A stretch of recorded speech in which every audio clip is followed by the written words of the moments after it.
Hey everybody, I'm Sam and you're watching Test Driven TV. Today we are test driving the completely redesigned 2024 Ford Mustang GT. New styling, more power under the hood, and a lot more stuff to talk about. So we're going to have a good look at it inside and out. We're going to take it for a drive and then I'm going to tell you what I really think.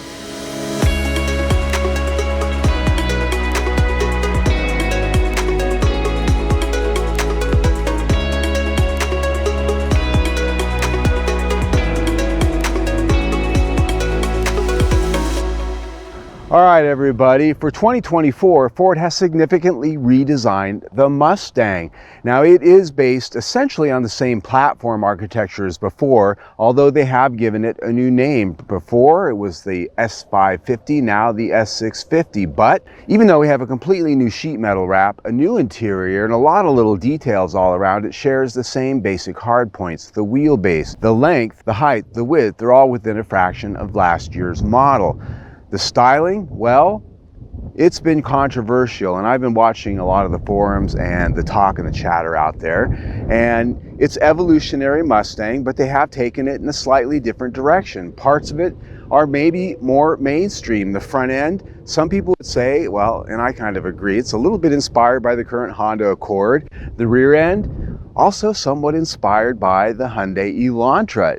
Obviously, there's Mustang touches, and if you look at it next to the Mustang of before, you can see the lineage. But I digress. I like to leave styling and the interpretation of it mostly to you viewers, but I do put my opinions in every now and then. Now, the car we have here is a very well-equipped GT. It has a performance package. It has the night package. It has the MagneRide suspension. It has the adjustable exhaust system. As tested, we are just under $60,000 with all of the options that it has. This color, I absolutely love it, vapor blue. Now, it looks very similar on screen probably to Area 51, another popular Ford color, but this is a little different. This has a metallic pearl in it, and a lot of the vehicles that it's now showing up on, it is an extra cost option. Because this has the night package, it's got a black roof, it's got a black vent on the hood, it's got a black spoiler on the back, and the wheels on this one, guess what? They're black, as are the emblems. 19-inch wheels on this, 255 rubber up front, 275 rubber at the back.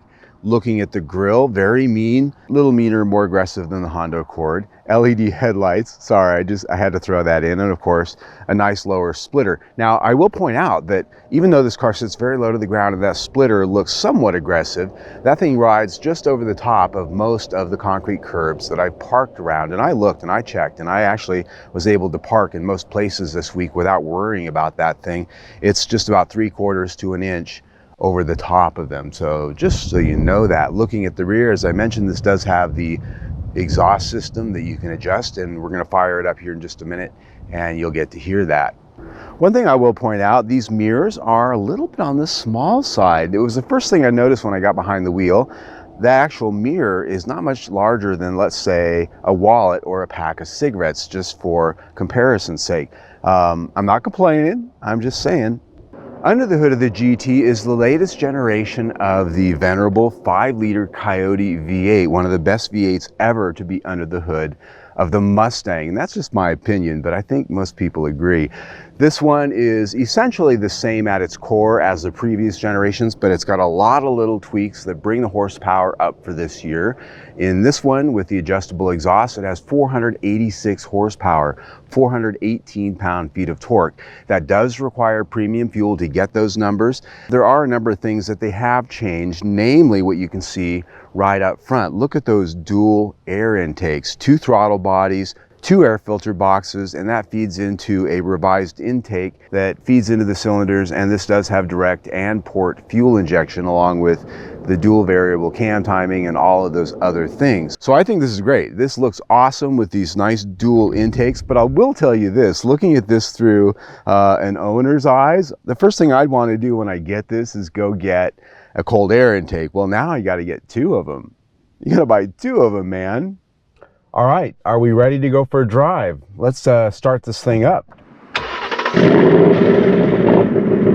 Now, the first thing is, when you first get behind the wheel and hit that start button, this thing explodes to life. This exhaust system is nothing really short of awesome. So before we get going, let's talk about this adjustable exhaust. Now it's got 4 settings. It defaults to normal, but you can go down to quiet mode and it kind of has a hush. So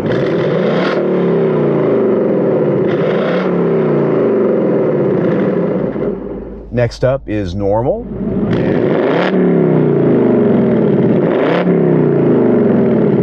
Then there's sport.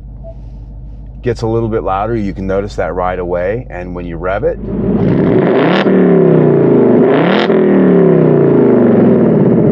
big difference there. And then of course, there is the track exhaust, which of course you should only use on the track because it's not necessarily legal, right?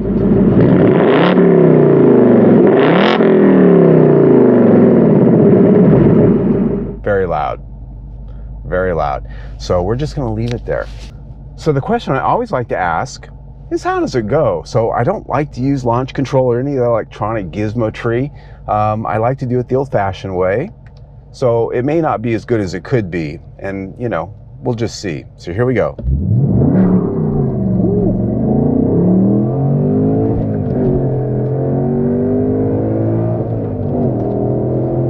Okay, well, I'm breaking the law huge. Yeah, it's got good power. It sounds like a freaking high-power speedboat. It's got rev matching. It's got all of the goodies that make you look good and sound good. Ah, listen to that. Ah, yeah. This car is worth buying for that alone right there. You can forget all the other options if you have to, but this motor, this is where it's at, man. So yeah, all of the great things that it has, the extra intake, the direct and port fuel injection, the adjustable valve timing and cam timing, all of those things that they've done over the years have made this just glorious. And with the Torsen differential in the back and the electronic nannies that are still there, this is a car that's very easy to drive fast and relatively safe. It didn't get too squirrely back there. Not too squirrely. I did feel it kind of doing this a little bit, but not to a level that was going to throw me into the ditch. And I had a Cadillac V-Series out here that wanted to kill me. It wanted to put me in the ditch. This isn't doing that. So good motor, good transmission. This shifter, they've ironed all the kinks out of it. Cattle guard. And it works exceptionally well. And even though this rev matching has usually always been a gimmick, I like it. It makes it a lot easier to drive when you're not paying attention and you're not keeping it just right, like when I'm talking to you. Fuel economy, you know, who cares really? I did get 15 miles to the gallon this week with it. That's better than it could be. So not terrible really in the final analysis. So I would tell you that in all, I give this powertrain 5 out of 5 stars. Duh. What else would it get, right? Now, when it comes to ride and drive, this has essentially the same exact chassis and suspension that we've come to know from the S550. It has a dual ball joint front suspension with struts. In the rear, a fully independent suspension. This also has the MagneRide adjustable dampers that can automatically adjust to various conditions, but for the most part, the level of stiffness, harshness, or softness, or whatever settings that they have are generally tied to your drive modes, and you can switch between all of your various drive modes to get it where you want it, or you can create a custom mode. I had somebody recently get mad at me because I didn't mention the custom drive mode as one of the drive modes. So there, if you're going to be a nitpick, count up all the drive modes. I didn't forget the custom mode. But the handling on this is just nothing short of absolutely amazing. It's got a nice sound, of course, but riding out here on a back road, even on sport, the ride isn't too stiff. These low profile tires don't seem to beat you to death too much. And a lot of that just goes to the chassis refinement that they've done over the years. It has a lot of the same nuts and bolts and hardware that you'd expect to find on a BMW or a Mercedes, and it feels like it. And it has the tightness and it has the solidity that you want with the level of horsepower that this car offers up. Now, out here on my favorite back road, this is noisy pavement. It's not too bad out here, very little if any wind noise. Luckily, the loudest thing I hear here is a little bit of tire noise and the exhaust. Now, on my 70-mile-an-hour freeway test, this came in at 63.5, which is on the higher side of average, but this is a performance car. You'd expect that, and that was with the exhaust set on normal for that test. But you know, we're here to talk about handling, and it's really just about the sticky road holding. And with these tires and the performance package, road holding stick is just way more than you're ever going to need on the road. It's really going to be something that you're only going to get the most of if you're able to push it on a track. And we're on public roads, even though this is a closed course. We just can't do stuff like that here. And I'd be remiss if I didn't mention the e-brake handle down here, which is actually just an electronic toggle, but it actually has the drift brake function, which allows you to use it and just handy dandy get this thing into a drift, which again, not going to do public roads, but you can do it. So this is a chassis that I've always been very happy with every time I've ever driven this car since the 2015 model first came out. And even though this does have a relatively heavy V8 in the front, it is very well balanced, and that just goes to a lot of different things. A lot of time dialing it in just right. This chassis gets 5 out of 5 stars. Cattle guard.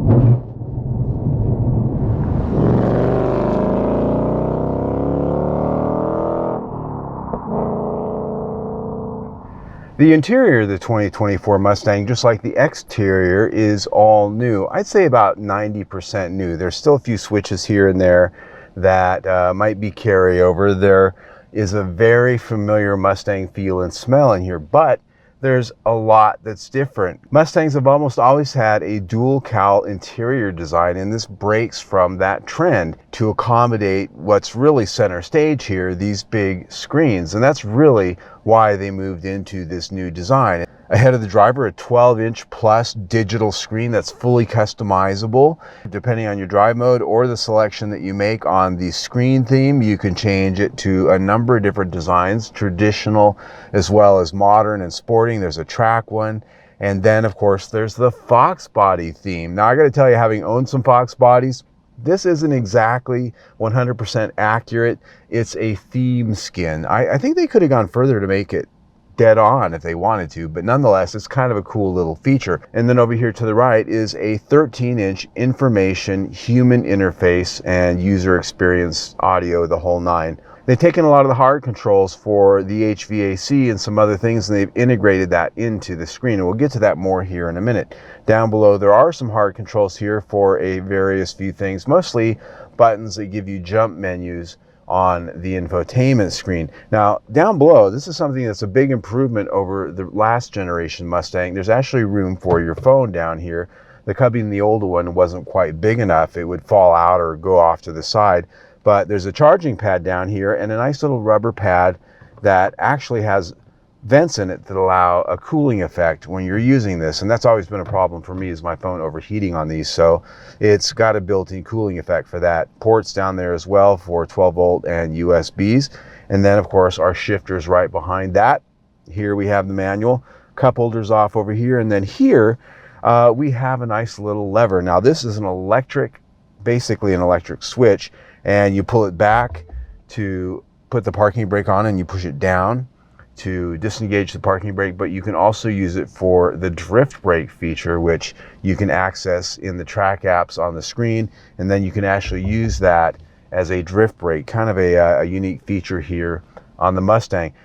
Now in the center console, there is storage back here. I would say it's a little bit larger than a square tissue box, not quite as deep, but there's plenty of storage back here for a car of this size. As I look around here, this console and the rest of the dash, the doors, for the most part, have some nice high quality rubberized materials, and because we have leather interior in this, we've got a nice soft stitch material on the door panels. There are still some hard plastics here and there.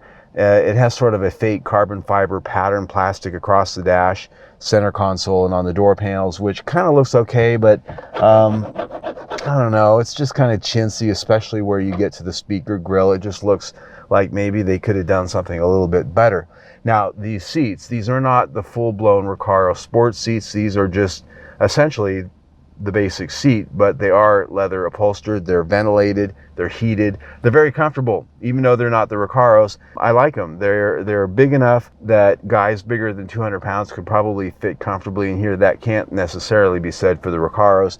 Getting an adjustment range in here was very easy, and they hold you nice. There are memory settings, 3 of them here, so you can set it the way you want it.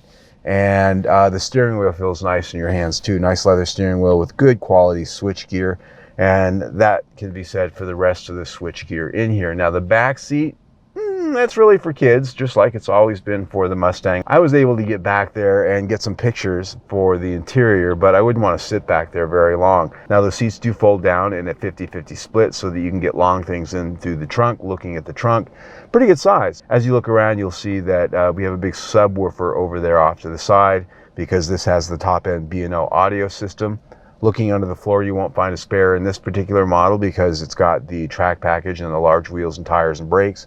So we've got the Fix-A-Flat kit. Now there are some Easter eggs here. This is a Mustang. They've really amped up the Easter eggs. As you look around at the base of the windshield, there's a little pony there. And as you get in and out, there's a pony you can see on the side of the dash. But if you get into the trunk and you happen to look just right, along the bottom of the rear glass, there is a silhouette of every generation of the Mustang. That, I think, is the coolest Easter egg of all. Stepping back and taking a larger view, this is an interior that, while I do miss the dual cowl design, I'm one of those old guy Mustang purists that used to like that in almost all of the Mustangs that I've owned. I don't mind this so much. This is a good looking interior. I like the fact that we've got big screens now.